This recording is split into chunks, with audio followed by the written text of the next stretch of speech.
எல்லாருக்கும் மேலாக உயர்ந்தவர், உமக்கு மேல் ஒருவரும் இல்லையே. அல்லேலூயா, அல்லேலூயா, அல்லேலூயா, ஆமென்.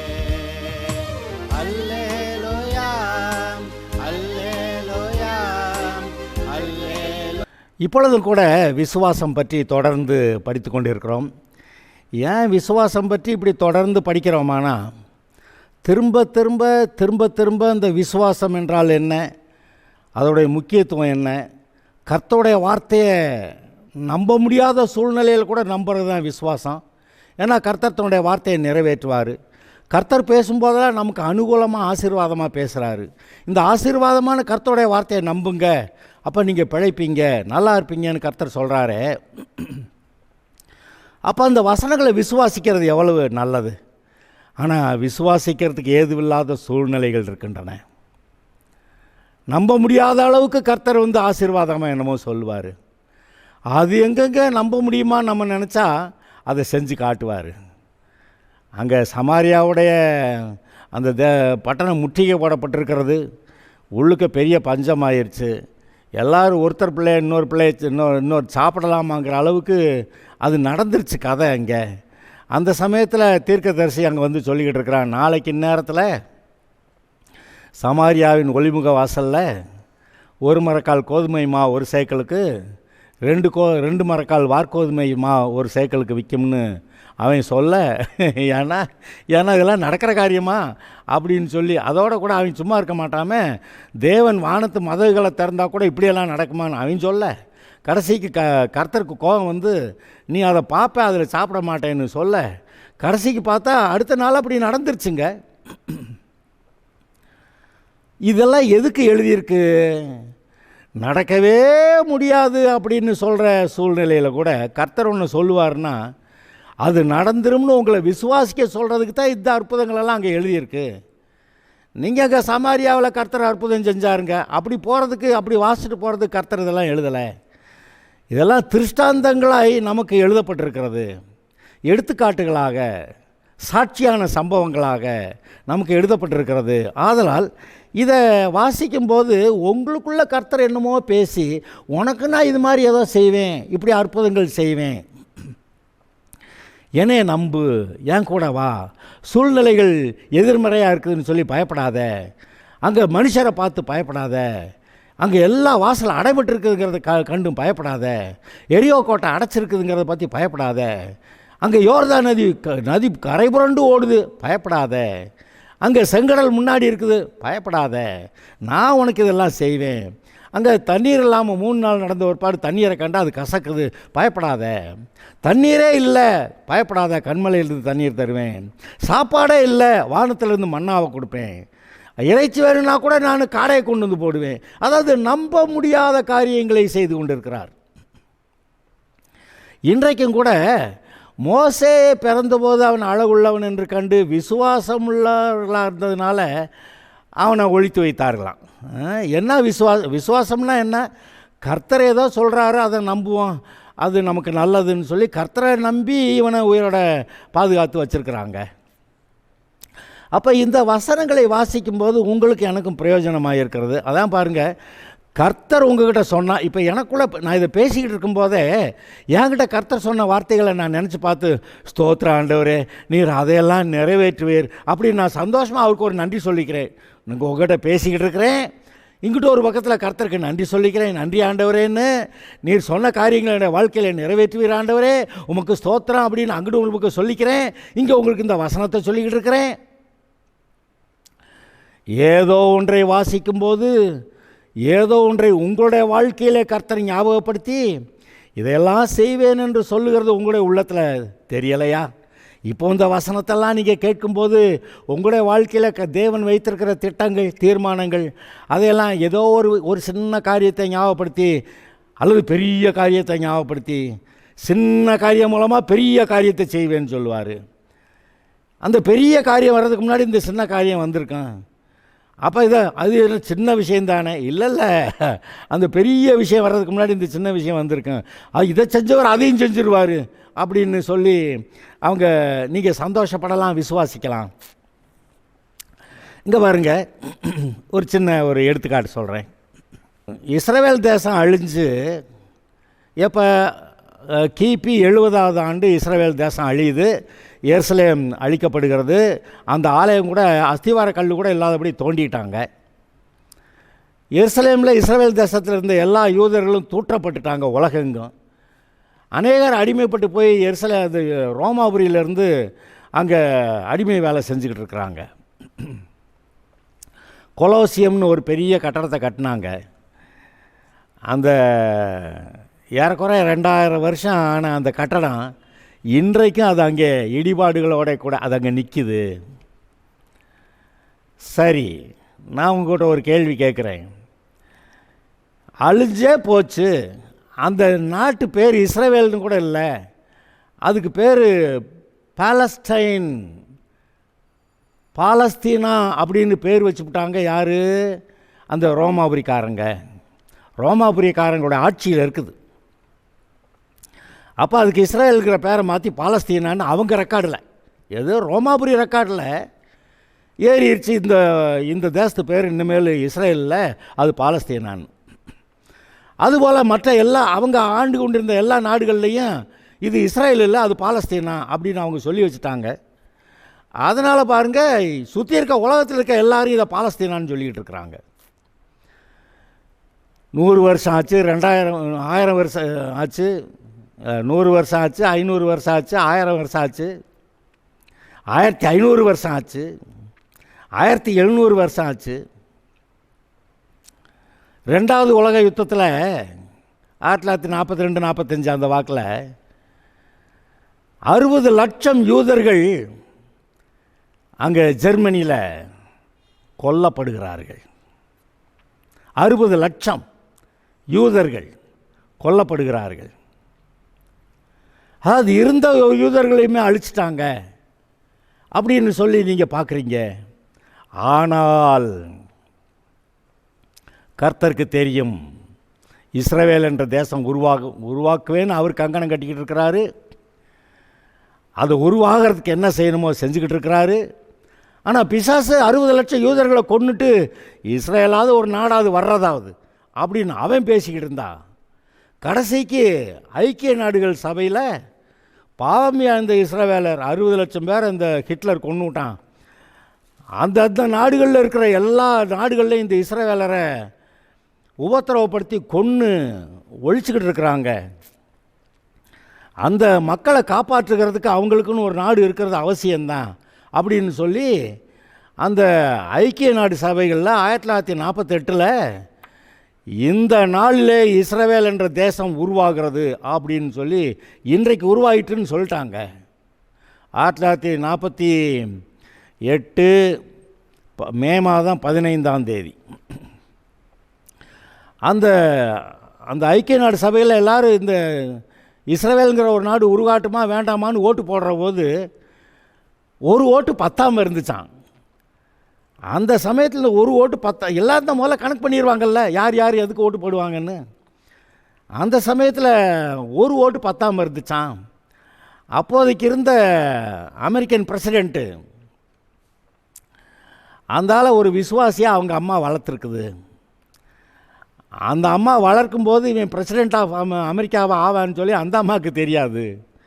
ஆனால் அந்த அம்மா சொல்லியிருந்துச்சான், நீ இந்த இஸ்ரவேல் ஜனங்களுக்கு ஏதாவது ஒரு விதத்தில் நன்மை செய்கிற வாய்ப்பு உனக்கு கிடைக்கும்போது நீ நன்மை செய்யணும் அப்படி சொல்லியிருந்துச்சான்.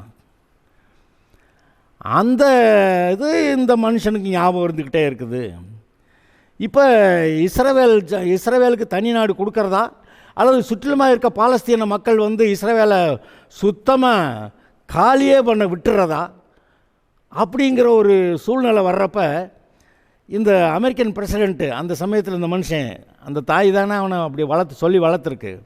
இவன் பார்த்தானா, யார் ஒரு நாடு நமக்கு இன்னும் ஒரு நாடு கிடைச்சாதானே இஸ்ரவேலுக்கு தனி நாடு கிடைக்கும் அப்படின்னு சொல்லி தனக்கு தெரிஞ்ச ஆளுகள்லாம் கூப்பிட்டு, ஏய் நீ இன்றைக்கி இந்த தேசத்துக்கு இஸ்ரேல் உண்டாகிறதுக்கு நீ ஓட்டு போடணும் அப்படின்னு சொல்லி ஒரு பக்கம் அன்பாக பேசி, ஒரு பக்கம் பயமுறுத்தி, ஒரு பக்கம் வியாபாரத்துக்கு நான் இதெல்லாம் செய்வேன் அதெல்லாம் செய்வேன்னு சொல்லி ஒரு நாட்டை இஸ்ரவேலுக்கு ஆதரவாக ஓட்டு போட வச்சிருந்துருக்கிறான். யார்? American president. அந்த நாளில் அமெரிக்கன் பிரசிடெண்ட் அந்த நாளில் ஓட்டு போட வச்சோடனே அப்போ இஸ்ரேலுக்கு தனி நாடு உருவாக்கலாம் அப்படின்னு சொல்லி ஐக்கிய நாடு சபைகள் தீர்மானம் நிறைவேறிச்சு, கையெழுத்து போட்டுச்சு, அறிவிப்பு கொடுத்துருச்சு. அறிவிப்பு கொடுத்தவுடனே அந்த சுற்றிலுமாக இருந்த பாலஸ்தீனியர்களுக்கெல்லாம் கோபம். இவங்களுக்கு தனி நாடாக கொடுக்குறது. உடனே எல்லோரும் யுத்தத்துக்கு வந்துட்டாங்க.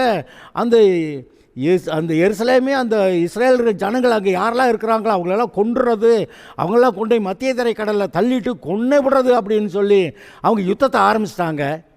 ஆனால் யுத்தத்துலேயும் கர்த்தர் இந்த இஸ்ரவேலரோட கூட இருந்தார், தேசத்தை காப்பாற்றினார். அந்த சமயத்தில் இஸ்ரேலுங்கிற ஒரு நாடு புதிதாக பிறந்துருச்சுன்னு கேள்விப்பட்ட ரேடியோ ப்ராட்காஸ்ட். அந்த காலங்களில் டிவி எல்லாம் இல்லை, ரேடியோ ப்ராட்காஸ்ட். கப்பலில் ஒரு மனுஷன், ஒரு நல்ல கர்த்தருடைய ஊழியக்காரன் ஒரு மனுஷன் ஏதோ ஒரு நாட்டில் ஊழியத்துக்கு போய் செய்ய போகிறேன்னு சொல்லி ஊழியத்துக்கு போய் கப்பலில் போய்கிட்டு இருக்கிறான்.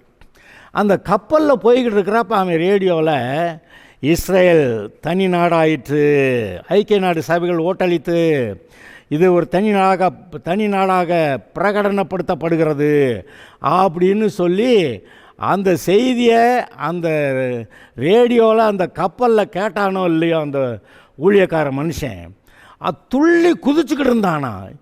என்னடா இப்போ இஸ்ரேலுங்கிற நாடு வந்தால் உனக்கு என்னடா அப்படின்னு கேட்டால் அந்த மனுஷன் சொன்னானா, இந்த தீர்க்க தரிசனம் சொல்லுது கடைசி காலத்தில் இஸ்ரேலுங்கிற நாடு இருக்கும்னு சொல்லுது.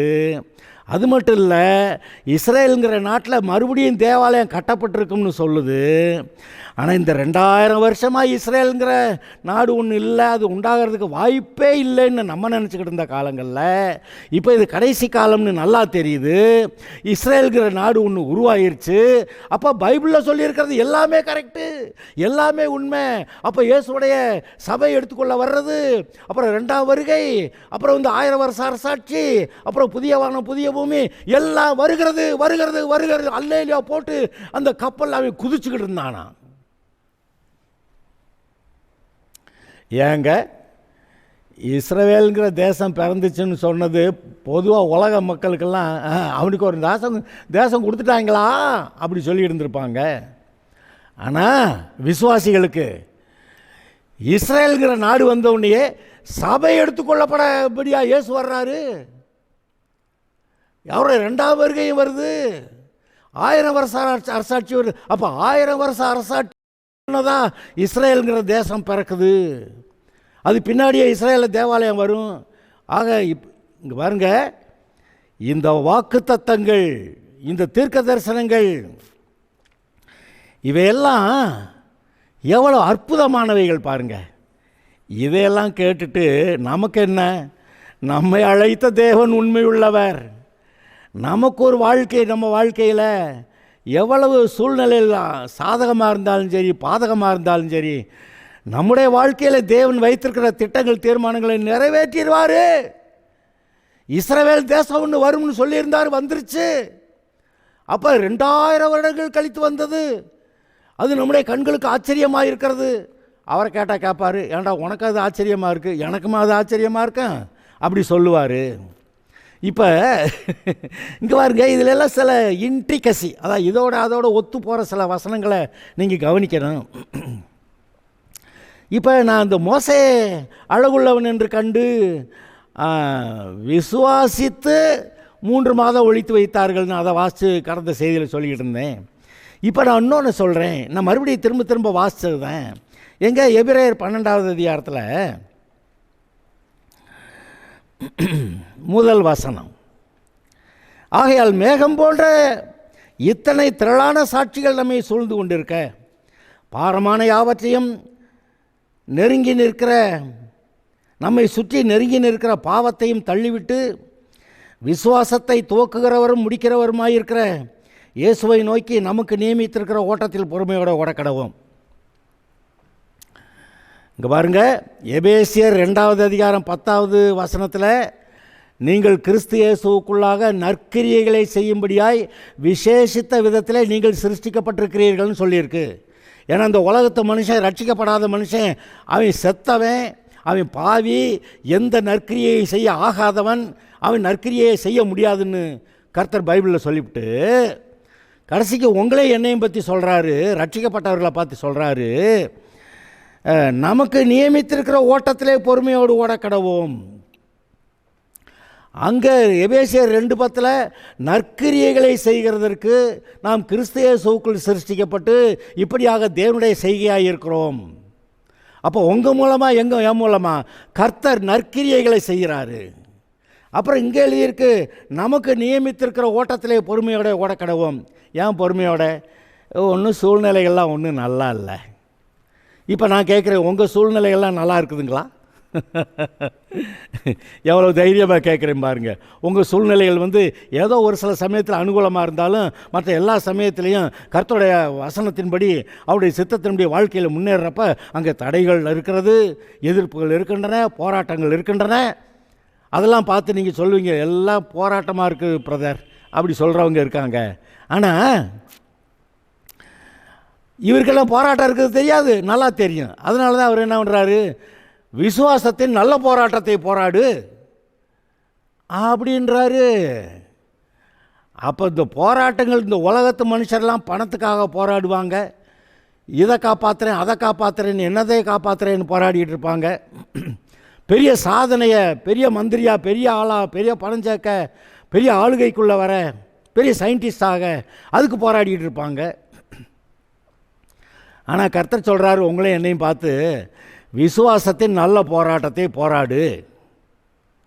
ஆஹா, நீங்கள் ஏழையாக இருக்கலாம், படித்தவங்களாக இருக்கலாம், படிக்காதவங்களாக இருக்கலாம், பணம் இருக்கலாம், இல்லாமல் இருக்கலாம், எந்த ஊரில் எப்படி வளர்ந்தீங்க, மதிக்கப்படுகிற ஜனங்களா, மதிக்கப்படாத ஜனங்களா, அதெல்லாம் கேள்வி கிடையாது.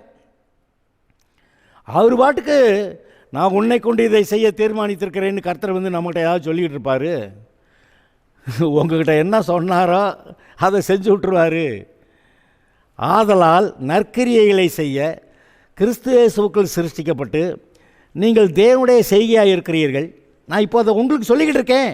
நீங்கள் தான் இதை கேட்டுக்கொண்டிருக்கிற நீங்கள் கிறிஸ்து இயேசுவுக்குள் சிருஷ்டிக்கப்பட்டு நற்கிரியைகளை செய்கிறதற்காக தேவனுடைய செய்கையாக இருக்கிறீர்கள். அது மட்டுமல்ல, உங்களுடைய வாழ்க்கையில் ஒரு திட்டத்தை வைத்து இந்த இந்த திட்டத்தின்படி உங்களுடைய வாழ்க்கையை நடத்த நம்மக்கிட்ட ஏதோ பேசி நடத்துகிறாரே, அதை எழுதும்போது விசுவாசத்தை துவக்கிறவரும் முடிக்கிறவருமாக இருக்கிற இயேசுவை நோக்கி நமக்கு நியமித்திருக்கிற ஓட்டத்தில் பொறுமையோட ஓடக்கடவோம். நியமித்திருக்கிற ஓட்டம், அதில் பொறுமையோடு ஓடுங்க அப்படின்னு சொல்கிறாரு. பொறுமையா, அவசரம் இல்லை, பொறுமையா, உன்னை அழைத்த தேவன் உண்மையுள்ளவர், எல்லாம் நிறைவேற்றுவார், இவரை நம்பி இவருடைய திட்டத்தில் முன்னேறுன்னு சொல்கிறாரு. இப்போ இந்த இடத்துல நான் உங்களுக்கு இன்னொரு மறுபடியும் சொல்லணும். விசுவாசத்தை துவக்குகிறவரும் முடிக்கிறவருமாக இருக்கிற இயேசு, அதை கரெக்டாக சொல்லப்போனால் விசுவாசத்தை நம்மக்கிட்ட துவக்குகிறவரும் அதை பூர்ணப்படுத்துகிறவருமாகிய இயேசு. நமக்குள்ளே ஒரு விசுவாசத்தை துவக்கிறாராம். அது எப்படி துவக்குவார்? நான் உன்னை ஒரு பெரிய சயின்டிஸ்ட் ஆக்குவேன் அப்படின்னு சொன்னால், சின்ன வயசுலேயே சொன்னால் அப்போ என்ன அர்த்தம்? நல்லா படிக்க வைப்பார்னு அர்த்தம். அந்த ஸ்கூலில் இருக்கிற காலத்தில் அல்லது காலேஜில் படிக்கிற காலத்தில் பணம் கட்டுறதுக்கு, ஸ்கூலுக்கு பணம் கட்ட, காலேஜுக்கு பணம் கட்ட காசு இல்லைங்கன்னா, காசு இல்லாமல் இருந்தான்னா அவர் படிக்க வைப்பார். ஒரு ஊழியக்காரன் சொல்லிக்கிட்டு இருந்தார், அந்த குறிப்பிட்ட தேதியில் 5 மணிக்குள்ளே பணம் கட்டணும், கட்டலைன்னா உன்னை இந்த பைபிள் காலேஜில் படிக்கிறப்ப அவங்க ரொம்ப கெடுபடியான ஆளுங்க, ஃபீஸ் கட்டலைன்னாக்க அனுப்பிச்சிடுவாங்க.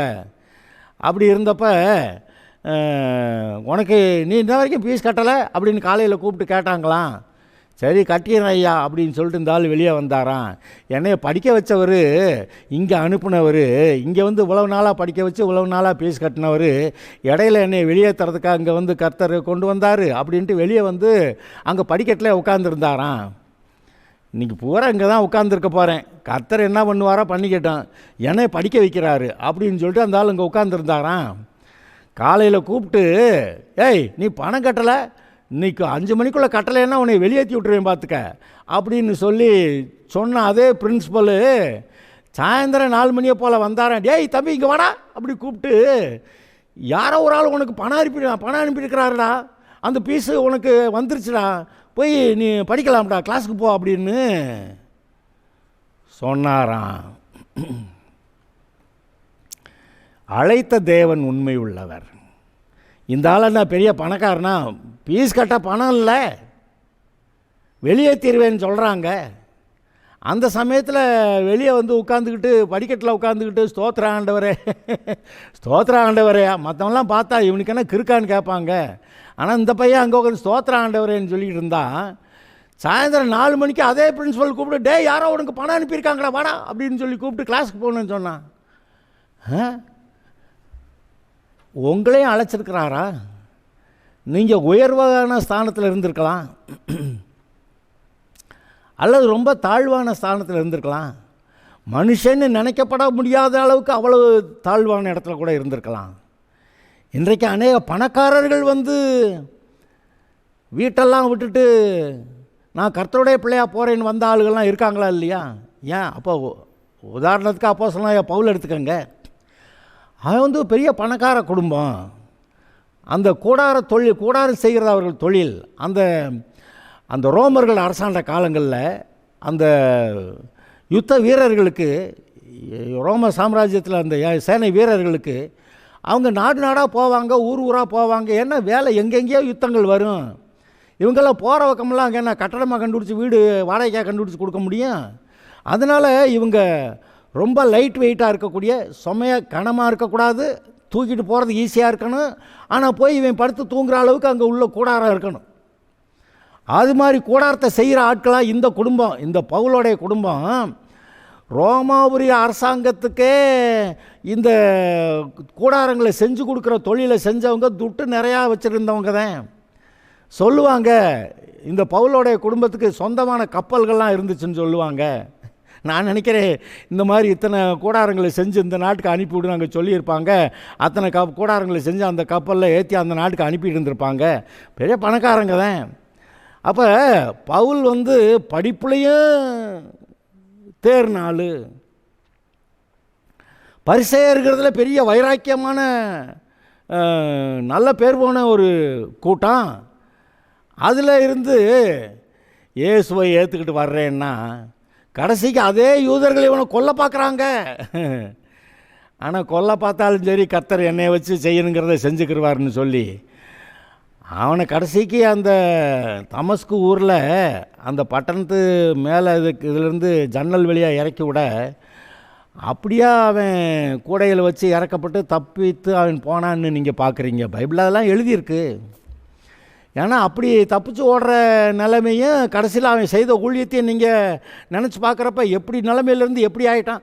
பெரிய பணக்காரனாக இருந்து, பெரிய படிப்பாளியாக இருந்து, அந்த சமுதாயத்தை பெரிய பேர் வாங்கி, அங்கே இருக்க பிரதான ஆசாரியர் பரிசேயர் சதுசேயர்ட்டால் நல்ல மரியாதைக்குரிய நல்ல ஆளாக இருந்து, கடைசிக்கு திடீர்னு இயேசுவை ஏற்றுக்கிட்டோன்னே அவங்க எல்லாருமே சேர்ந்து இவனை கொள்றதுக்கு ஆரம்பிக்க, இவன் தப்பிச்சு உயிர் தப்ப ஓடிக்கிட்டு இருக்க. ஆனால் கடைசியில் என்ன செய்து முடித்தான்? கர்த்தருடைய அழைப்பை செய்து முடித்தான். ஓட்டத்தை முடித்தேன், விசுவாசத்தை காத்துக்கொண்டேன். எப்படி ஆயிடுச்சு? இப்போ நான் உங்ககிட்ட கேட்குறேன், நீங்கள் எந்த பின்னணியில் எந்த நிலைமையில் இருந்தாலும் கர்த்தர் உங்களுக்குன்னு வச்சா அழைப்பை உங்களோட வாழ்க்கையில் நிறைவேற்றாருன்னு நீங்கள் நம்புறீங்களா? இப்போ கடந்த செய்தியில் மோசே அவன் பிறந்தபோது அழகுள்ளவன் என்று கண்டு விசுவாசத்தினால் இவனை 3 மாதம் ஒழித்து வைத்தார்கள். ஒழிச்சு வைக்கக்கூடாது, ஒழிச்சு வச்சாக்கா அது ஒரு பெரிய குற்றம். ஆண் பிள்ளைன்னா அந்த நைல் நதியில் போட்டுறணும். ஆனால் இவங்க போடவும் இல்லை, ஒழிச்சு வச்சுக்கிட்டு இருக்கிறாங்க. அப்போ 2 குற்றம். ஆனால் விசுவாசத்தினாலே கர்த்தர் கூட இருந்து இவனை இப்படி வச்சிரு. அப்புறம் டைமுக்கு கொண்டு ஆற்றுல போட விட்டா அங்கே டைமுக்கு பார்வன் குமாரத்தை எடுத்துகிட்டு போனால் எல்லாம் கரெக்டு டைம். இந்த ஒரு பொண்ணு கூட போகுது பார்த்தீங்களா? இந்த பிள்ளைக்கு பால் கொடுக்க தாயை கூட்டி வரா, சொந்த தாயை கூட்டி கொண்டு வந்து விட்டுருக்குறா. ஆஹா, எனக்கு பார்க்க எனக்கு அப்படியே புல்லரிக்குதுங்க. இப்படியா நடக்கும்? கர்த்தர் அழைத்தா அப்படி நடக்கும். எப்பேற்பட்ட நெருக்கமான சூழ்நிலையில் செத்தேன் என்று சொல்லுகிற நிலைமையில் கர்த்தர் வருவாருங்க. உங்கள் பாதுகாப்பை கொடுக்கறது மாத்திரம், உயிர்ப்பிக்கிறது மாத்திரமில்லை, வாழ வைக்கிறது மாத்திரமில்லை, உங்களை கொண்டு செய்யும்படி வைத்திருக்கிற காரியங்களை செய்வார் என்று நான் இன்று உங்களுக்கு சொல்லுகிறேன். ஆதலால் திடன் கொள்ளுங்கள், பலன் கொள்ளுங்கள், அழைத்த அழைப்புக்கு முன்னேறி செல்லுங்கள். கர்த்தர் உங்களை காப்பார், ஆசீர்வதிப்பார், தேவைகளை சந்திப்பார் என்று நான் உங்களுக்கு சொல்லுகிறேன். ஏனென்றால் தேவன் அப்படிப்பட்டவர். அழைத்த தேவன் உண்மையுள்ளவர் என்று சொல்லியிருக்கு பார்த்தீங்களா? நீங்கள் அவரை நம்பலாம். இப்போ இந்த ஒரு சின்ன ஒரு விஷயத்தை கவனிங்க. எதுக்கு உங்களை அழைத்தாரோ அந்த காரியங்களை செய்வதற்கு உங்களுக்குள்ள ஒரு விசுவாசத்தை கொடுக்குறார். இப்போ இது உங்களுக்கு விளங்குற மாதிரி சொல்லணும்னா, ஆபிரகாம் எடுத்துக்கோங்க. ஆபிரகாம் எந்த ஊருக்காரன்? அவன் ஒரிஜினலாக பாபிலோன் ஏரியா ஆள். அங்கேருந்து நீ இங்கே இருக்க வேண்டாம், இங்கே இருக்க வழிபாடுகள், இங்கே இருக்க ஜனங்கள், இங்கே இருக்கிற ஜனங்களுடைய பாரம்பரியங்கள் இதெல்லாம் பார்த்தா உங்கள் வீட்டார், உங்களுடைய தகப்பன் வீட்டார், உங்கள் ஜனம் இதெல்லாம் பார்த்தீங்கன்னா இந்த கூட்டத்தில் இருந்தேன்னா நான் சொல்கிற மாதிரி கர்த்தருடைய இந்த வசனத்தை விசுவாசி, என் வார்த்தையை நம்பி நீ உன் வாழ்க்கையில் முன்னேற முடியாது, விசுவாசத்தில் முன்னேற முடியாது. நீ கிளம்பு, இந்த தேசத்தை விட்டு, தகப்பன் வீட்டை விட்டு, இனத்தாரை விட்டு கிளம்பு அப்படின்னு சொல்லி அவன் அங்கேருந்து கிளப்பி கூட்டிகிட்டு போய் பாலும் தேன்னு ஓடுறதுன்னு இப்போ சொல்கிறமே அந்த வாக்கு பண்ணப்பட்ட தேசத்துக்கு நீ அங்கே போன்னு கூட்டிகிட்டு போகிறாரு. அப்படி அந்த சமயத்தில் அந்த ஆபிரகாமுடைய தகப்பன் விக்கிரக ஆராதனைக்காரனாக இருந்தான்னு போட்டிருக்கு. ஆனால் அந்த சமயத்தில் இந்த இதெல்லாம் வேண்டாம், நான் கர்த்தரோட பின்பற்றி சரி போகிறேன். அந்த நேரத்துக்கு அந்த விசுவாசத்தை அவனுக்குள்ளே உருவாக்குனவர் அவர் தானே. அப்புறம் அங்கேருந்து பாதி வெளியே வந்த ஒரு பாடு இந்த தகப்பன் கூடயே வந்துட்டான். எல்லாரையும் விட்டுட்டு வாங்கன்னா தகப்பன் கூடயே வர்றான்.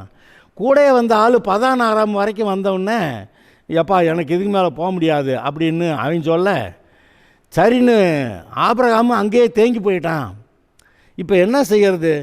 நம்ம அங்கே வாக்கு பண்ணப்பட்ட அந்த கானான் தேசத்துக்கு போகணும். ஆனால் தகப்பன் இங்கே இருந்துக்கிட்டு போவேன், எனக்கு உடம்பு நல்லா இல்லைப்பா அப்படி சொல்லிக்கிட்டு இருக்க அந்த சமயத்தில் பார்த்து சரி நான் கூடவே இருக்கேன்னு சொல்லி தகப்பனையும் கவனிக்கணும்ல, தகப்பனை கவனிச்சுட்டு அங்கே இருந்தான். ஒரு நேரம் வந்துச்சு, ஆபிரகாமுடைய தகப்பன் இறந்து போயிட்டான். என்னது? ஆபிரகாமுடைய தகப்பன் உயிரோடு இருக்க வரைக்கும் இவன் தேவன் அழைத்த கானான் தேசத்துக்கு போக முடியல. சரி, ஆனால் ஆபிரகாம் தகப்பனை கவனிக்கிற வேலையும் கவனித்தா, அவனுக்கு வயசாகிடுச்சு, அவன் போக வேண்டிய நேரத்தில் போயிட்டான். இப்போ அந்த தடை நீங்கியது, இவன் அந்த கானான் தேசத்துக்கு வந்து சேர்ந்துட்டான். அப்போ அந்த இடத்துல ஒரு சோறு விட்டு கர்த்தர் அழைச்ச இடத்துக்கு போக முடியல, எங்கே தேங்கி கிடக்கிறமே அப்படின்லாம் அவன் நினச்சிருந்துருக்கலாம். ஆனால் அந்த சமயத்துலேயும் கர்த்தர் அவனோட கூட இருந்து ஏற்ற காலத்தில் அங்கேருந்து கூட்டிகிட்டு கானான் தேசத்துக்கு கூட்டி வந்தார். அப்புறம் இந்த தேசமெல்லாம் நடந்து தெரிகின்றார். அதுக்கெல்லாம் விசுவாசம் ஒன்று அவர் தானே ஊட்டினார். இதெல்லாம் நடந்து தெரிஞ்சால் இந்த தேசத்தெல்லாம் நான் உன் சந்ததி கொடுப்பேன் அப்படின்னு. அப்போ அங்கேயும் விசுவாசத்தை ஊட்டியிருக்கிறாரா? சரி. ஆனால் அந்த பாரு வானத்து நட்சத்திரங்கள் இதுபோல் உன் சந்ததி இருக்கும். அப்போ விசுவாசத்தை ஊட்டினாரா? கடற்கரை மணலை பார்த்து கடற்கரை மணலை போல் உன் ஜனங்கள் சந்ததி பெருகும்னு அதுலேயும் விசுவாசத்தை ஊட்டினாரா? அங்கே எதிராக இருக்கக்கூடிய அந்த பெலிஸ்தியராக இருந்தாலும் சரி, இவன் போய் மாட்டிக்கிட்டானே அங்கே எகிப்தில், அங்கே இருந்தாலும் சரி, அந்த இடத்துல எல்லாம் உன்னை காப்பாற்றி கூட்டிகிட்டு வந்தேன் பார்த்தியா அப்படின்னு அவர் சொல்லியிருப்பார்ல. என்னத்துக்கு சொல்லியிருப்பார்? நீ எகிப்தில் போய் நீயா போய் மாட்டிக்கிட்ட, இங்கே இருந்த பக்கம் இந்த அபிமேலேக்கு அவன் உன் மனைவியை கூட்டி போகிறேங்கிறான், இதில் இருந்தாலும் நான் உன்னை காப்பாற்றினேன்ல அப்படின்னோடனே அப்போ ஆபிரகாமுக்கு ஓகே, அழைத்த தேவன் உண்மை உள்ளவர், என் கூட இதை செஞ்சவர் அப்படின்னு சொல்லிக்கிட்டு இருந்திருப்பான்ல. கடைசிக்கு ஈசாக்கு வந்துட்டான். ஈசாக்க கர்த்தருக்கு பலியிடுறேன்னு போய் மரித்தவனை உயிரோட எழுப்பினது போல் அந்த பாவனையாக பெற்றுக்கொண்டான்னு எழுதியிருக்கு. இன்றைக்கு நம்முடைய வாழ்க்கையிலே எவ்வளவு இடர்பாடுகள் தடைகள் வந்தாலும் கூட எல்லா தடைகளையும் தகர்க்கிறவரும், வெண்கல கதவுகளை உடைத்து இருப்பு தாழ்பாள்களை முறித்து அந்த காலத்தில் இருக்கிற பொக்கிஷங்களையும் ஒளிப்பிடத்தில் இருக்கிற புதையல்களையும் உனக்கு தருவேன் என்று சொல்லியிருக்கிற கர்த்தர் உங்களுக்கு செய்வார் என்று நான் உங்களுக்கு சொல்லுகிறேன். விசுவாசத்தை துவக்குகிறவரும் அதை நிறைவேற்றுகிறவரும் உங்களுடைய வாழ்க்கையில் என்னென்ன காரியங்களுக்குன்னு விசுவாசத்தை கொடுக்குறாரு, அதில் முன்னேறி வாங்க, அதை செய்வேன்றாரு, செய்து முடிப்பார் என்று நான் உங்களுக்கு சொல்லுகிறேன். தைரியம் கொள்ளுங்கள், திடன் கொள்ளுங்கள், முன்னேறுங்கள். கர்த்தர் உங்களை ஆசீர்வதிப்பார். Okay, God bless you.